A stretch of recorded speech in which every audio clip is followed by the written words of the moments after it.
Hey guys, मैं हूं आपके साथ सचिन मेवाड़ और हम पढ़ रहे हैं बौद्ध धर्म। और इससे पहले बौद्ध धर्म के ऊपर एक लेक्चर जो है वो बनाया जा चुका है, एक लेक्चर जो है वो आप लोगों तक पहुंचाया जा चुका है, अपलोड किया जा चुका है। और आज ये सेकंड लेक्चर है। अगर आपने फर्स्ट लेक्चर नहीं सुना तो उसको सुनिए और उसके बाद इस लेक्चर को सुनिए। आज हम बौद्ध धर्म के अंतर्गत हमने इससे पहले का जो वीडियो था उसमें महावीर स्वामी के जो प्रारंभिक जीवन है उसके बारे में अध्ययन कर लिया था। और आज हम इस वीडियो में हम महावीर स्वामी के संन्यास ग्रहण करने के बाद की घटना को आज आगे लेके चलेंगे। वो घर छोड़ देते हैं, इस घटना को लेकर आगे चलेंगे। महाविनिष्क्रमण की जो घटना है इसके बारे में विस्तृत चर्चा करेंगे। तो आप आराम से आज के लेक्चर को समझिए। अगर आपने कल का लेक्चर अच्छे से समझा है तो निश्चित ही ये लेक्चर आपको अच्छे से समझ में आएगा। ठीक है, तो देखिए, ये अपना जो घर है वो क्या कर देते हैं, छोड़ देते हैं। और ये अपनी पत्नी और अपने पुत्र को मध्य रात्रि में अकेला छोड़कर चंदक, जो उनका सारथी था, चन्न था, कंथक घोड़े का नाम था, इनको लेकर आते हैं और उसके बाद उनको वापस लौटा देते हैं और स्वयं संन्यास के मार्ग पर आगे चल देते हैं।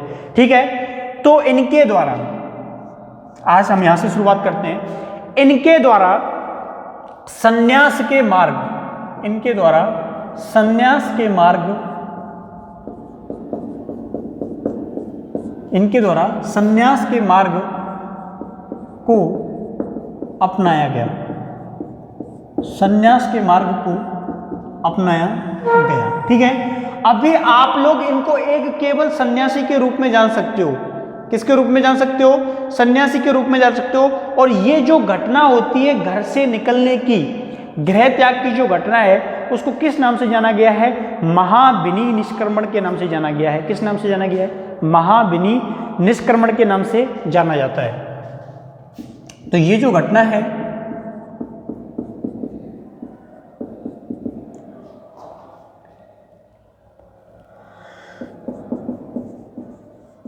महाविनिष्क्रमण के नाम से इस घटना को जाना जाता है।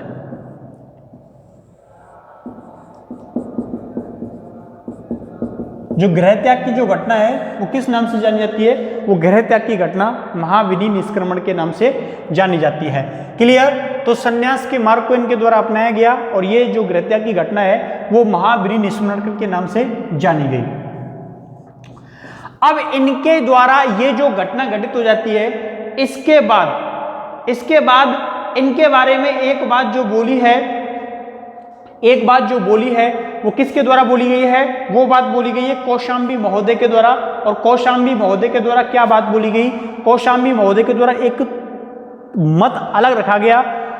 कौशाम्बी महोदय ने यह कहा कि जो बौद्ध के द्वारा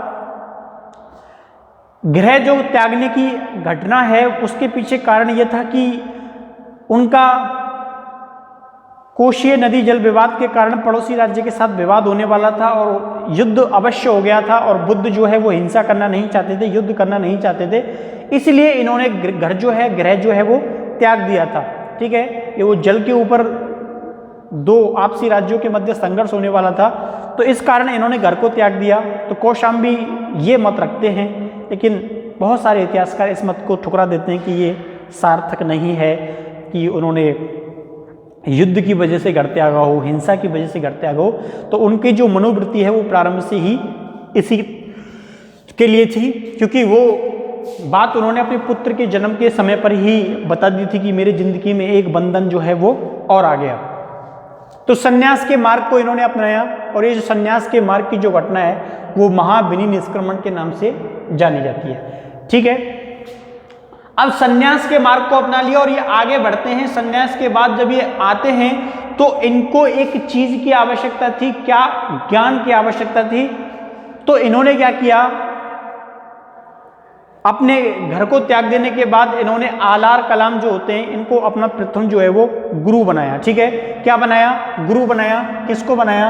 आलार कलाम। किसको बनाया? आलार कलाम जो है इनको इनके द्वारा अपना गुरु बना लिया जाता है और इनसे सांख्य दर्शन जो सांख्य शिक्षा होती है, सांख्य दर्शन जो होता है, इसकी जो ज्ञान है वो क्या किया जाता है, प्राप्त किया जाता है।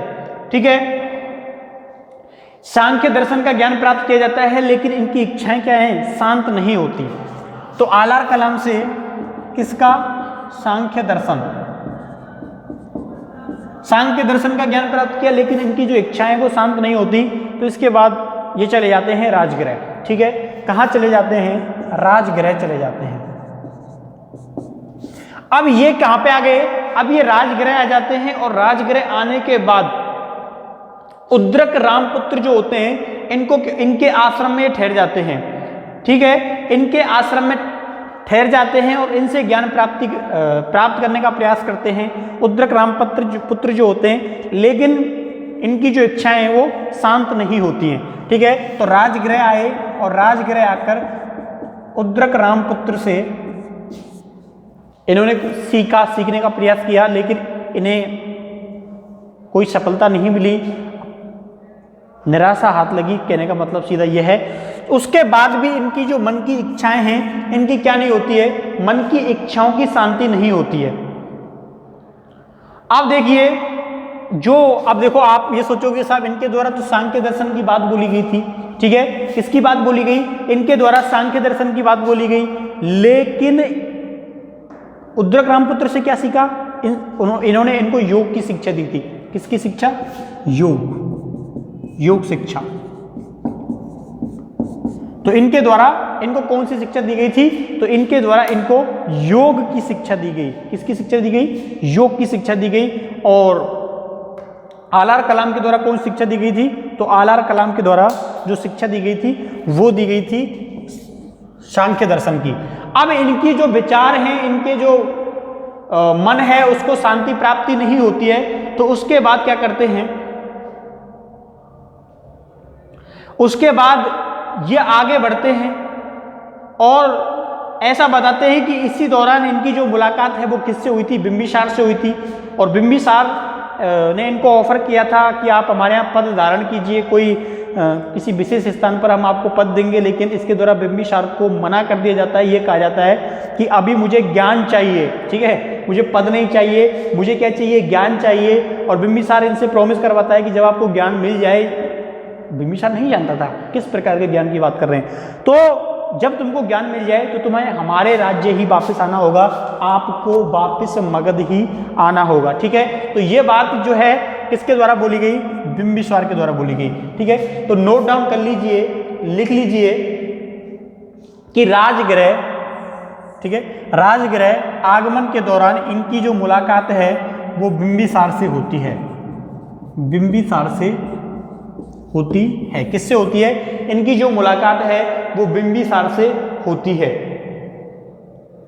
और बिंबिसार ने इनसे वादा करवाया था कि जब आपको ज्ञान की प्राप्ति हो जाए तो आपको लौटकर कहाँ आना होगा, आपको लौटकर मगध आना होगा। ठीक है, मगध आना होगा,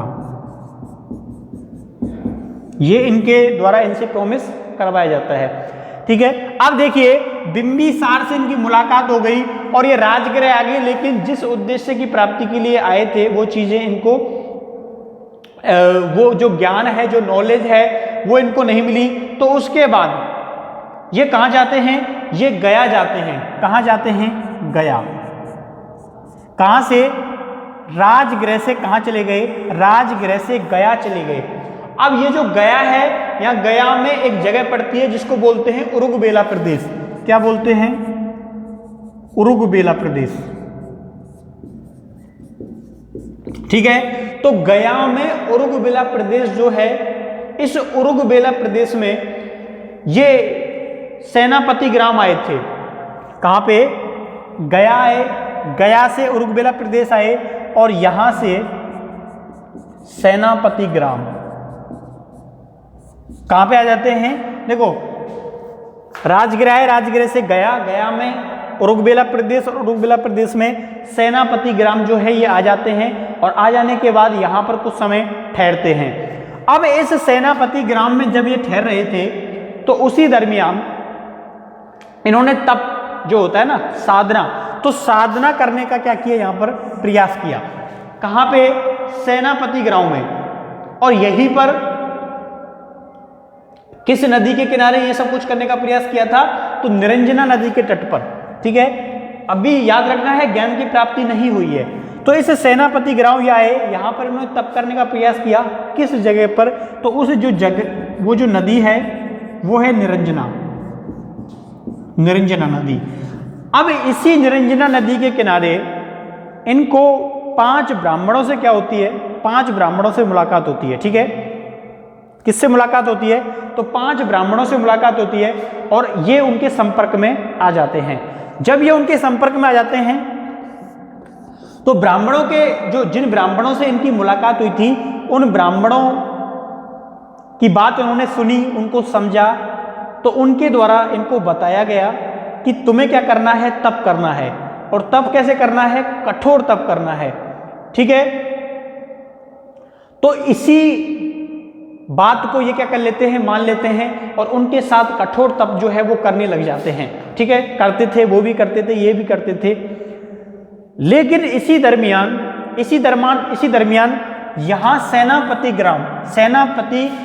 ग्राम जो होता है, यहाँ की एक लड़की होती है, ठीक है। सेनापति जो ग्राम होता है, यहाँ की एक लड़की होती है जिसका नाम क्या था? वहाँ का सेनानी था उरुकबेला का, उसकी जो लड़की थी उसका नाम था सुजाता।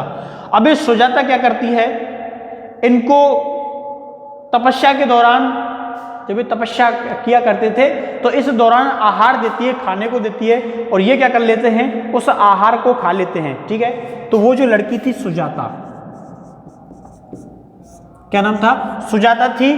तो उसने देखा कि यहाँ पर साधु जो हैं वो तप कर रहे हैं, तो वो इनके लिए खाने के लिए कुछ लेकर आती है और वो जाके दे देती है बौद्ध को। तो बौद्ध क्या करते हैं? उसको खा लेते हैं। सबसे पहले खा लिया।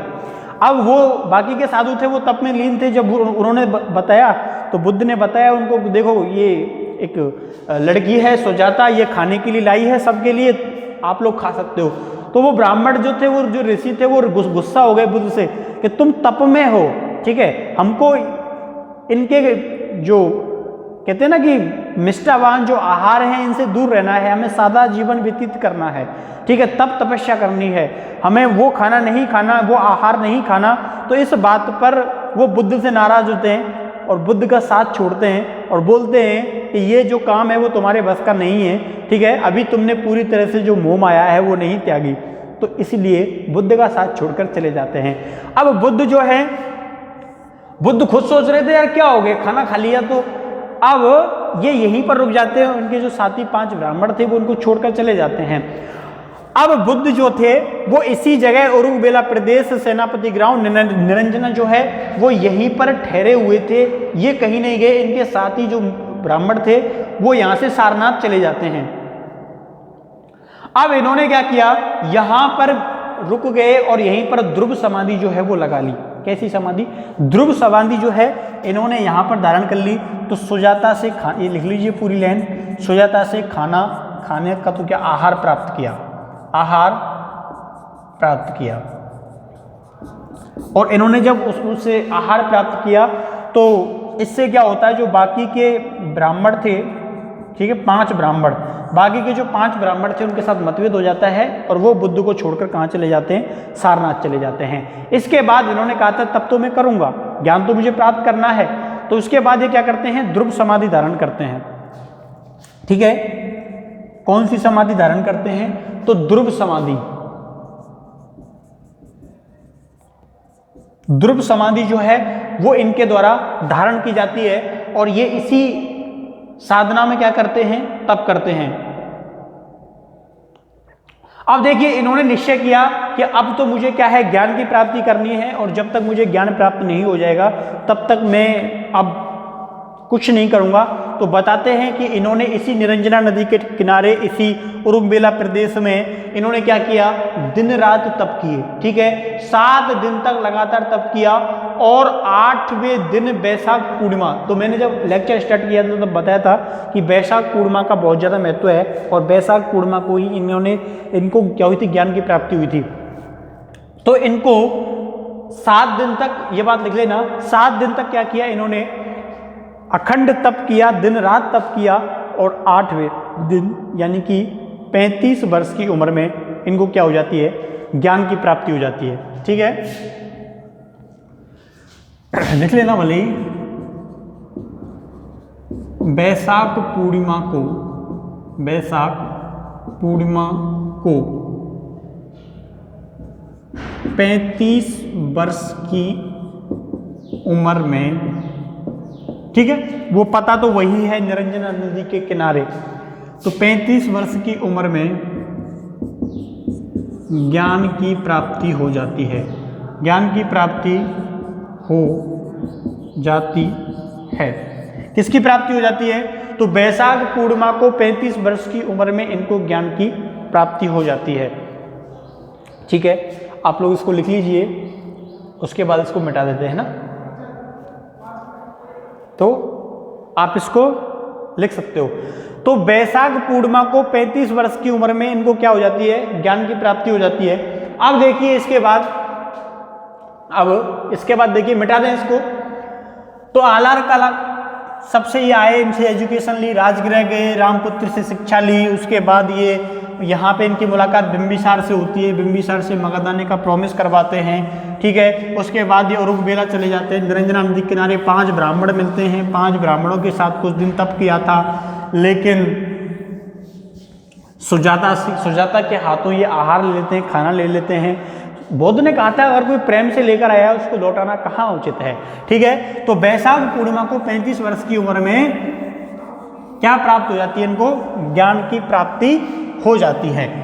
अब देखिए बताते हैं क्या किया जाता है। बताते हैं कि ब्रह्मा, क्योंकि बौद्ध धर्म में जो ईश्वरीय अवतार हैं उनका समावेश दिखाया गया है, उन ईश्वरीय अवतारों की जो बातें हैं वो की गई हैं। तो बताते हैं ब्रह्मा के द्वारा बुद्ध को ये बात बोली गई थी कि तुम इस ज्ञान का, जो तुमको ज्ञान प्राप्त हुआ है, इस ज्ञान का उपयोग सांसारिक कामों में कीजिए, सांसारिक कामों में इस ज्ञान का प्रयोग कीजिए। बुद्ध ने कहा ठीक है, अपने ज्ञान को अपने पास रखोगे तो किसी काम का नहीं है। उस ज्ञान का, उस संसारिक जो काम है उनका इस्तेमाल जो है आप कर सकते हैं विश्व के कल्याण के लिए। और जो बुद्ध है वो ये बात स्वीकार कर लेता है कि इनके जो कार्य हैं, इनके जो अपने जो ज्ञान के जो कार्य हैं, जन कल्याण के जो कार्य हैं, वो मैं जारी रखूंगा। अब बुद्ध जो है एक बड़ी यात्रा पर निकल पड़ते हैं। यात्रा का मतलब क्या है? उस ज्ञान की यात्रा पर निकल पड़ते हैं, और इस ज्ञान से लोगों को रूबरू कराने की एक नई यात्रा शुरू होती है। और इस ज्ञान के बाद एक नई धर्म की भी शुरुआत हो जाती है। ठीक है, बौद्ध धर्म, जिसके सिद्धांत, जिसकी सीख कुछ अलग है, इसकी शिक्षाएं कुछ अलग हैं।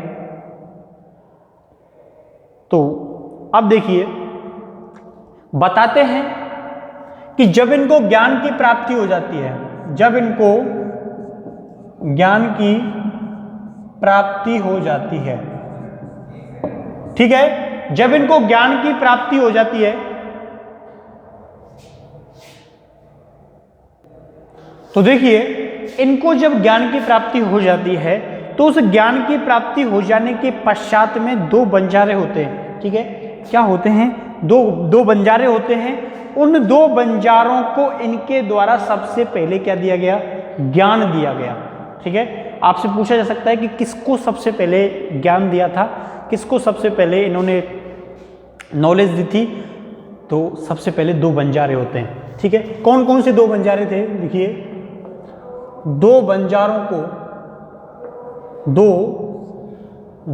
को, ठीक है, दिख रहा होगा, 2 बंजारों को सबसे पहले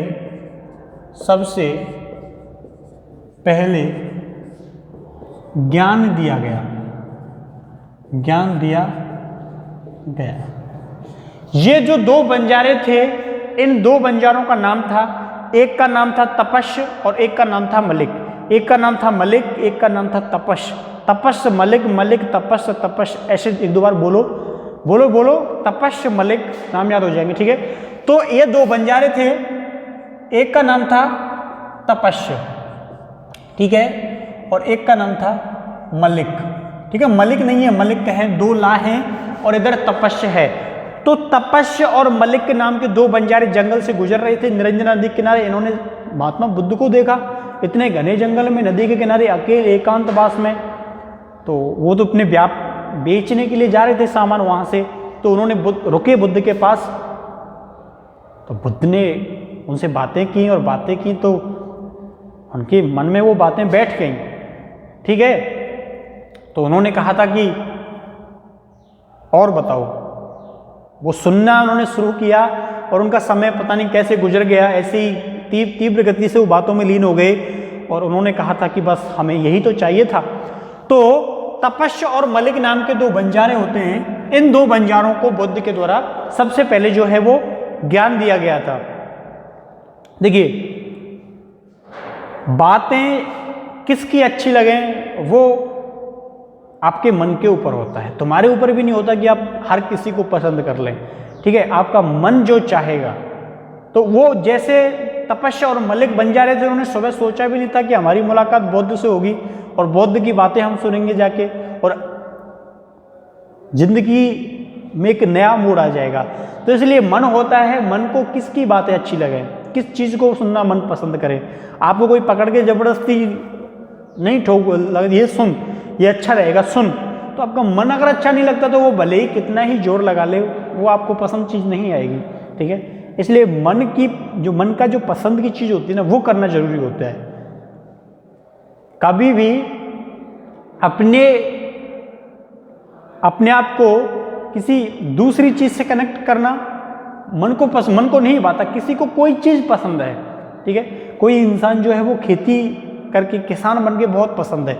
अब उस इंसान को जाके कोई ज्ञान दे कि देखो देखो नहीं आप बिजनेस करो, ये करो, वो करो, पैसे कमाओ, ये करो, तो वो उस इंसान की ज़िंदगी बेहतर है, वो अपनी ज़िंदगी अच्छी तरह से काट रहा है। ठीक है, वो उस चीज़ में खुश है, क्यों उसको जाके सलाह दी जाए। तो ऐसे भारी भरकम लोग जो हैं आपको अपने आसपास खूब दिखेंगे। आप अपनी ज़िंदगी में खुश हो, मजे से हो, वो लोग आएंगे नहीं नहीं ये चीज़ ठीक नहीं है, ये करो। तो जो चीज़ आपको अच्छी लगे वो चीज़ सुनो, वो चीज़ देखो, वो चीज़ करो। ठीक है, तो यही शुरुआत हो जाती है दो बंजारों से जो सुबह घर से चले थे और रास्ते में बुद्ध मिल गया और मन बुद्ध में लग गया। और तो आपको दोनों नाम याद रखने हैं, तपस्य और मलिक के। ठीक है, अब देखिए ये तो दो बंजारे हैं, इनको सबसे पहले ज्ञान दिया गया।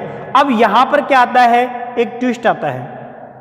यहां पर क्या आता है, एक ट्विस्ट आता है।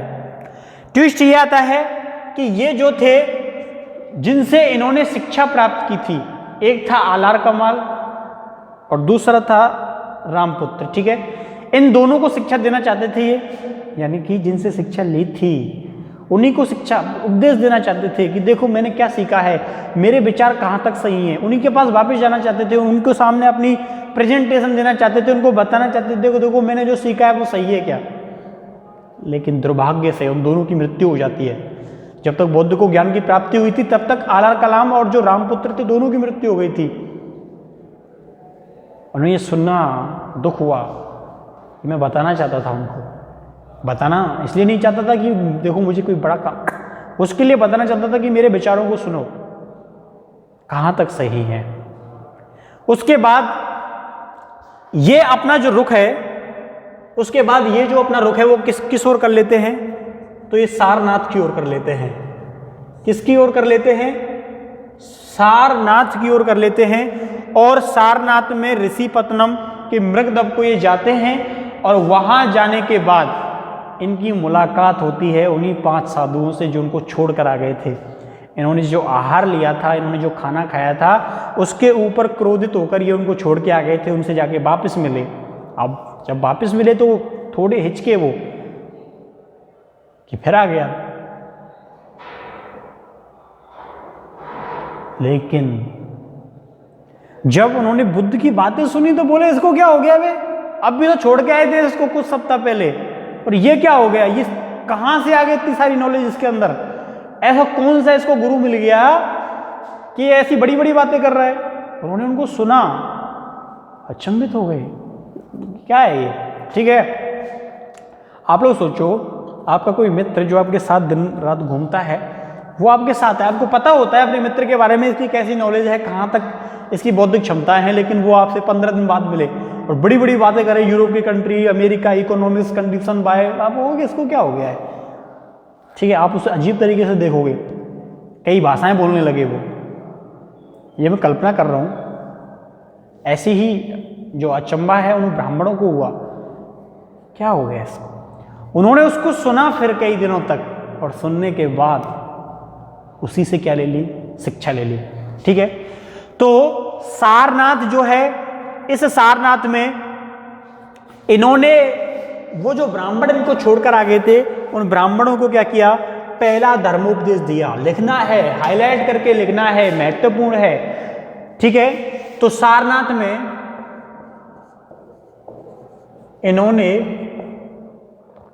इन्होंने अपना पहला धर्मोपदेश दिया, पहला धर्मोपदेश दिया। कोष्टक में लिख लेना ब्राह्मणों को, ठीक है। धर्मोपदेश दिया, और धर्मोपदेश जो है वो किसको दिया था, उन्हीं 5 ब्राह्मणों को दिया था जो उनको निरंजना नदी के तट के किनारे छोड़कर आ गए थे।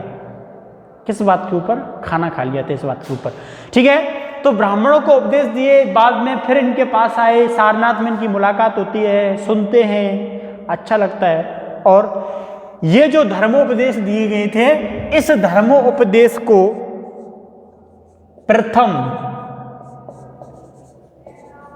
क्या कहा गया, इस धर्मोपदेश को प्रथम धर्मचक्र प्रवर्तन कहा गया।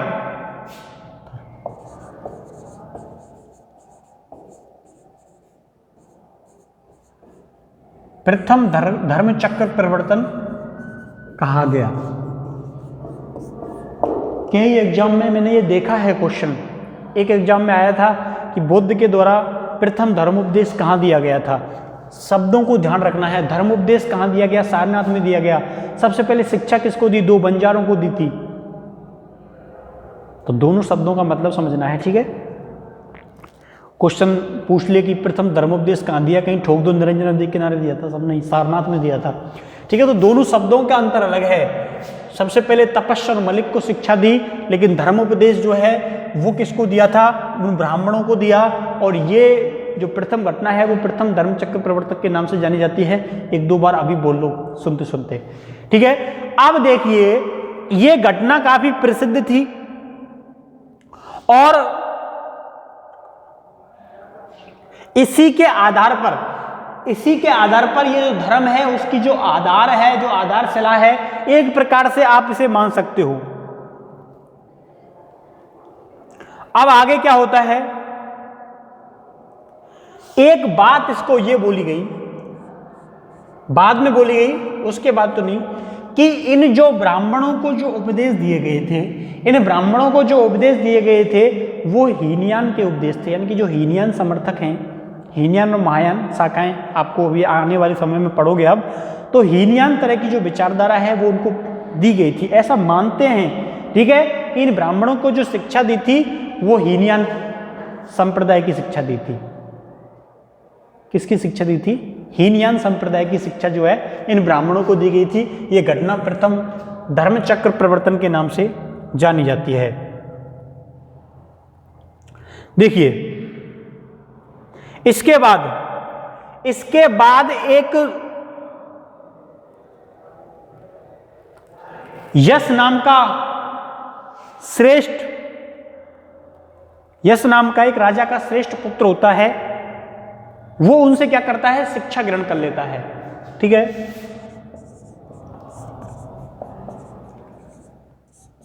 यश नामक वाराणसी के, कहां के, वाराणसी के राजा का पुत्र था।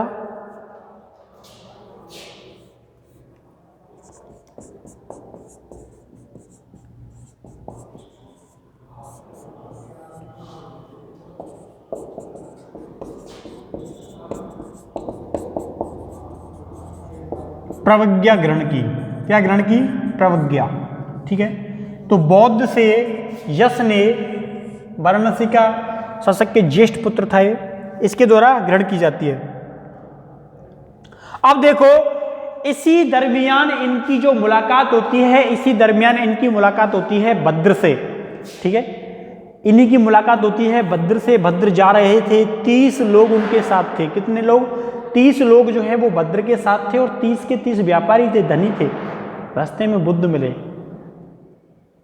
बुद्ध नाम तो नहीं सुना था पहले, मिले तो सोचा एक साधु के रूप में विचार विमर्श करते हैं। बुद्ध के साथ बैठ गए, विचार विमर्श किया और उनको सुना।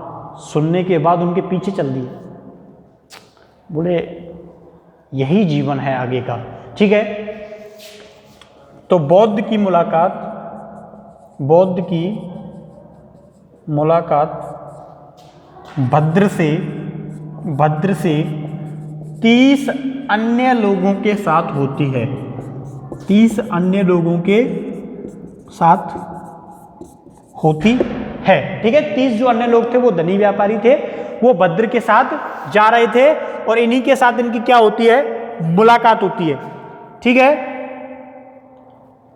और बुद्ध ने इनसे मुलाकात हुई और इन्होंने क्या की? दीक्षा ग्रहण कर ली, ठीक है। दीक्षा ग्रहण कर ली। किसने ग्रहण कर ली? भद्र, और इसके साथ जो 30 अमीर लोग जा रहे थे, इनके द्वारा दीक्षा जो है वो क्या कर ली जाती है? ग्रहण कर ली जाती है। अब इससे आगे की जो एजुकेशन है, इससे आगे की जो शिक्षा है, इससे आगे का जो टॉपिक है, वो कल हम नेक्स्ट वीडियो में रीड करेंगे, अध्ययन करेंगे, ठीक है। मिलते हैं कल नेक्स्ट वीडियो में, तब तक के लिए थैंक यू, धन्यवाद, बाय बाय।